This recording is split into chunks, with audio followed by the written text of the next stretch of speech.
चीचा वतनी से हमारे district reporter Mirza Salim Jabbar की रिपोर्ट के मुताबिक थाना गाजियाबाद के हदूद में मामूली ताल्लुक कलामी पर अवान बरादरी के 2 ग्रुपों में फायरिंग के नतीजे में 2 अफराद जाँ बहक जबकि 2 अफराद जख्मी हो गए। नवाही गांव 8-11 एल में अवान बरादरी के 2 ग्रुपों में झगड़ा हो गया और फायरिंग शुरू हो गई, जिसके नतीजे में दोनों ग्रुपों के अली और इलियास मौका पर ही जाँ बहक हो गए जबकि खुर्शीद अहमद और सईद अहमद जख्मी हो गए। पुलिस ने मौके पर पहुंचकर दोनों डेड बॉडी को तहवील में ले लिया और नाशों और जख्मियों को अस्पताल मुंतकिल कर दिया गया।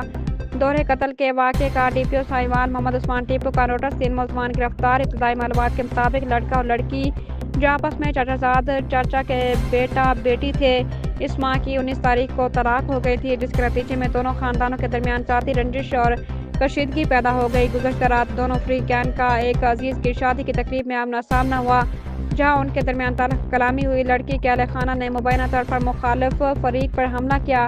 इस पर तशद्दुद झड़प के नतीजे में दोनों जानिब से एक शख्स जाँ बहक हो गया। पुलिस ने बरवक्त कार्रवाई करते हुए दोनों फ्रीकैन के 3 मुलजमान को गिरफ्तार कर लिया, जबकि दीगर मुलविस मुलजमान की गिरफ्तारी के लिए पुलिस छापे मार रही है।